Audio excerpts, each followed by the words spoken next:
Jurassic World Dominion. The end of the Jurassic era.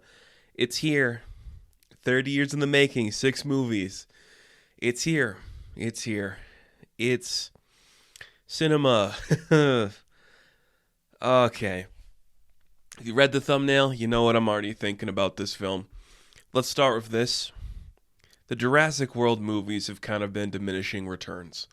I think literally the franchise has been diminishing returns. And maybe that's why no other studio or company or IP has really ventured into the realm of dinosaurs. Because since Jurassic Park came out, like the original, no one else was like, hey, let's try to do a big budget dinosaur thing. Independent studios or like B-horror, B-list movies, just like schlocky shit have done it. But no big budget studios like, let's do a dinosaur movie. Just the Jurassic movies. And they've all gotten worse somehow. I don't know how, but they did. So the first Jurassic World, bigger park, same premise as the first one, but bigger park. Cool. Jurassic World Fallen Kingdom. What if we saved the dinosaurs from the park, but we sold them to rich people, and rich people could turn them into weapons or whatever, or like use a laser pointer and have... I'm so confused by the laser pointer technology where you point the laser at the thing it wants to kill and it just instinctively knows. You don't have to hold the laser on the person. You just shine the laser on it. I don't know what that means, but that's technology. And there's cloning, and we cloned a girl, and the girl is special. So that's Fallen Kingdom. We come to Dominion. I know what you're thinking. Dinosaurs are now out in the world, and we're experiencing them, and we're living among them. Is that the premise of this movie? How do we live in a world with dinosaurs and learn to coexist? No, that's not the premise of this movie. The premise of this movie, it's actually 2 movies in one. The first premise is giant locusts are eating crops. They're engineered by evil people. And basically it's like we brought these locusts in and we'll own the food supply and start the world anew or something. A lot of locusts in this dinosaur movie. Okay. So that's one plot. And then our original cast from the first trilogy, or just like the first movie pretty much, come back to deal with that and like, I guess like what, blackball them and be like, stop it. We're going to go live and release the information on the locusts and you'll be shut down. And this is my first problem with the film. If this is supposed to be the real world, there's no way like blackmailing an organization with the info about them releasing locusts would actually do any damage. If that happened in the real world, somebody was a whistleblower, and they're like, hey, this company produced locusts that are destroying crops except the crops they make, no one's stopping that. If that's happening, those people who could potentially shut down Biosyn are being bought off by Biosyn. So that's a pointless plot, and it's really dumb. The second plot is the clone girl is now a teenager, and she's angsty. She doesn't want to be stuck at home with her adopted parents who have no chemistry. Chris Pratt, who his star power is slowly fading, and you can feel that. I think the Tomorrow War was the final cap in his hat for just like, okay, we get what you're about now, dude. Goodbye. And Bryce Dallas Howard, who deserves better than this franchise.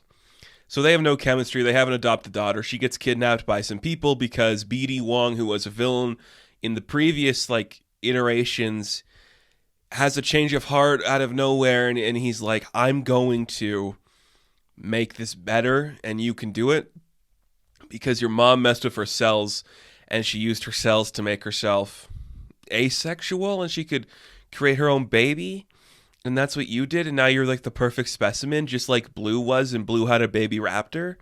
And I'm like, okay, this is okay. Like, I understand coming from like a genetic standpoint in a Jurassic Park film, because the original story is like we genetically modified DNA from these old things to recreate dinosaurs, but we also spliced the DNA together with other creatures. So I get that. What a weird hill to die on though for this franchise, because I don't know if like that's what the general audience is excited about, is the DNA splicing and genetic coding of these creatures.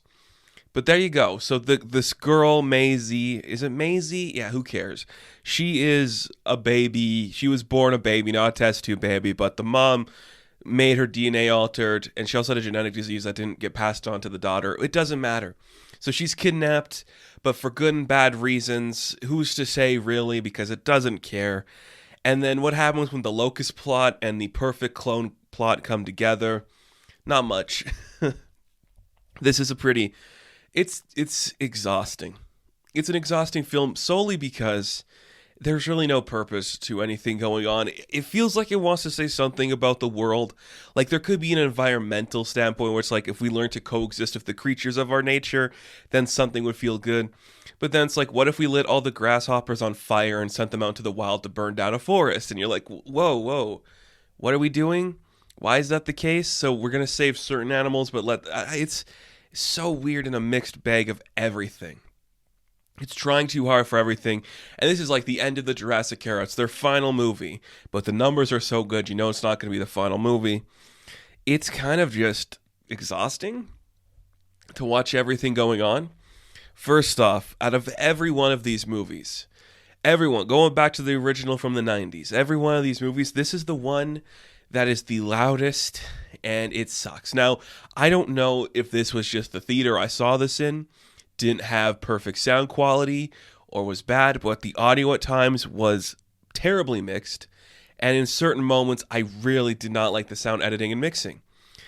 Specifically in the more action-oriented scenes, there's too much background noise, too much stuff going on, and the sound effects for the in particular, what really stood out to me was the chase scene of the laser-pointed dinosaurs that just you shine a laser and they follow it, even if the laser's no longer on that guy.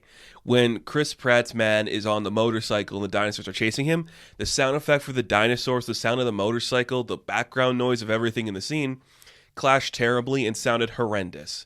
I hope it was just my theater couldn't have the proper surround sound to make it sound good, but oof, it sounded rough and I did not enjoy that. The acting's just bad. It's just bad. And I like a lot of the people in this cast. Am I a big fan of Jeff Goldblum? Not really, but he's doing what you pay him to do. Do I like Chris Pratt too much? Not really, but he's doing what you told him to do. Laura Dern was fun. She is clearly someone who puts all into everything she does. As much as I like Bryce Dallas Howard, she didn't get much to do. And this is a thing that all of these movies do for some reason. Bryce Dallas Howard's character has to go through the most traumatic experiences. It's weird and it's not cool and it's just exhausting and tiresome. And you're just I get it, whatever, move past it. It's what it is. But yes, the original cast is back. Sam Neill I feel like Sam Neill wouldn't sign on for this, but I'm nah, he probably would because he did Thor for a minute. So yeah, I guess he would do stuff like this. It's very interesting, the storyline they play with this, because I'm a huge fan of just hey, old people are still horny. Let's do stuff with that. And yeah, that's the story here. Alan's still interested in, what's her name? Ellie, whatever, Laura Dern's character. But she had kids. Jeff Goldblum's character says he had 5 kids. I'm that tracks. But were you, whatever. I don't care about the previous stories if you had a daughter or not in them. Maybe it was Vince Vaughn. Yeah, it's just a jumbled mess of characters and ideas that are clashing. Bad story, bad premises that go nowhere. For a story about dinosaurs that's set about the dinosaur world, the dinosaurs are poorly used in this. The CG is very noticeable in very bad moments. You feel the rush job for certain moments. The practical effects, fewer there. It's more just the small handheld dinosaurs or a puppet you could see the head of. Would I like to see a full-bodied mechanical dinosaur? Yeah. Do we get that? Not really. Then we have a couple just standard dinosaurs that are just these are the big ones. The T-Rex is back. That poor T-Rex. I feel that T-Rex should just get a break, Let's put him on his own island where he can hunt whatever he wants because he's been through hell and back. There's a gigantic giga whatever the fuck Saurus. It is the one that I think Colin Trevorrow said's the Joker and it's just out for blood. I don't care. It wasn't even fun. I was he's referring to a dinosaur as the Joker? What does that mean? Nothing, apparently. It actually served no purpose and didn't do anything for the story. Then there's one with big claws and feathers. That's a big boy. And I'm aren't you the one that's the Joker? There's one scene where it swats a deer. I'm oh, that's kind of Jokerish, just to push shit out of your way. But that's it. So don't set up you have a Joker-like dinosaur and then they're all just dinosaurs. It's boring. And it looked bad and it looked rushed. And I really hated this. The bad guy is just Steve Jobs who can't talk to people properly.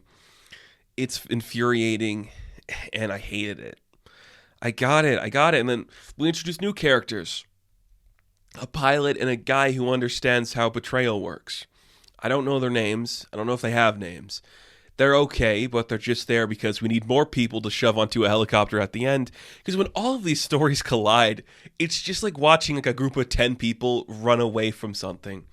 And you can't keep track of everybody. So because of that, you feel like the scenes when they're out of focus, they really are out of focus. There's a couple times, especially in the more like action-oriented scenes, where we just feel like the camera's a little bit blurry and not really focused. I'm like, this is your big tentpole picture.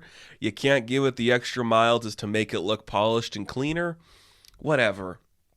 I don't see. And the thing is, like, do people care about that stuff for this film? I feel like the point of the first Jurassic Park movie was like, this is a suspended story with tension, rising actions, and conflicts that you can believe and feel authentic. And as it progressed, it's like, that's not what people want to see from this. They just want to see cool actors running away from dinosaurs and those things. I'm like, is that what we want? Is that what we want? And now we're this far in. Fire locusts burning an island after they destroyed the crops for an evil organization that built their own Jurassic Park that's not open to the public. It's like an environmental reserve that we burned to the ground.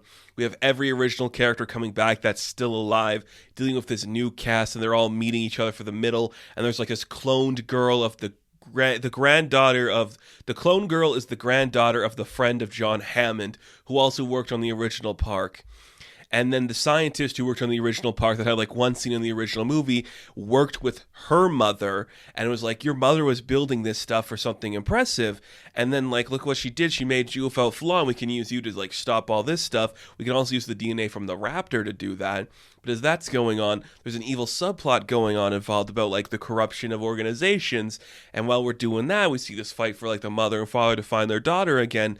All while in the backdrop, there's potentially more realistic dinosaurs that are controlled neurologically in some capacity, but not the way that the laser raptors are controlled where you point a laser. It's more like we put stuff in their brain and now suddenly we can tell the dinosaurs where to go and how to behave, but it doesn't work all the time. It only works on specific dinosaurs at specific moments. And then at the end, it's like, okay, we have to get off the planet. Why don't we shut off like the thing that keeps the pterodactyls from flying away?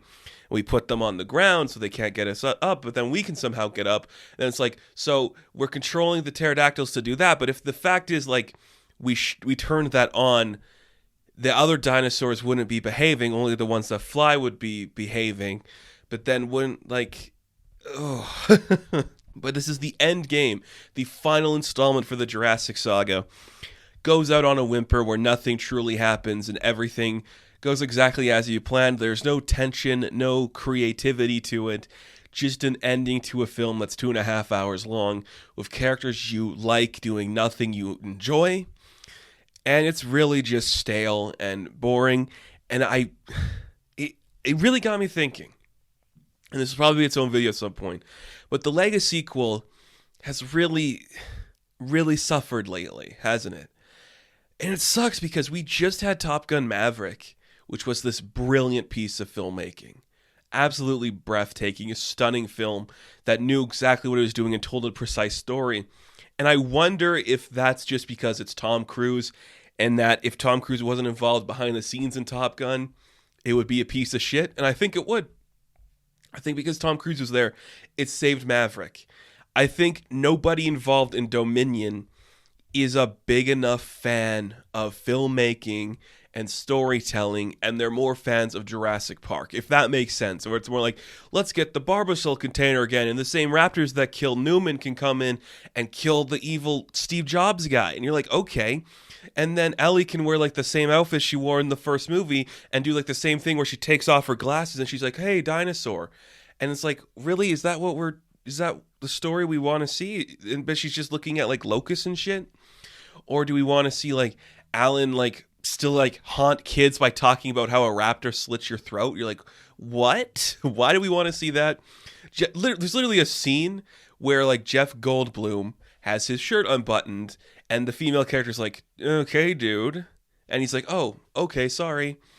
Because I'm 60 Oh, okay. And the dinosaurs suck. If you do a story about dinosaurs and you don't have the dinosaurs be cool, that's on you for making something bad. And again, I think this is going to be the nail in the coffin of big budget dinosaur movies. Because if you have a franchise that's making $1 billion each outing, and in your last installment you focus on a grasshopper, what is the point of any of this? And I've said this for years. I will keep saying it. It will literally cost you no extra money to make the dinosaurs talk. So just do that, okay? At least that's an idea. At least, like, maybe we mix the human DNA and the dinosaur DNA and they kiss and whatever. Like, it's just exhausting and there's no chemistry for the actors. And I just feel bad for having wasted my time watching this because it's just exactly what I knew it was going to be, but somehow more lazy. Like, I saw the bad reviews and I thought, that can't be that bad. It is. And I don't care anymore. I think these actors should get more work doing better things. And if this is the end of the Jurassic era, it deserves its end. There's one scene where I was like, that's realistic, and that's when the teenager flips somebody off like this with their extra finger out. I'm like, that's realistic, that's authentic. That's the only part of this I think is enjoyable. Very boring, very stale, very exhausting. Everything, like, the ending is just so bad and boring. But the shots where it's like they do coexist and the animals are together with the dinosaurs, that's a message, I guess. But whatever. It's done.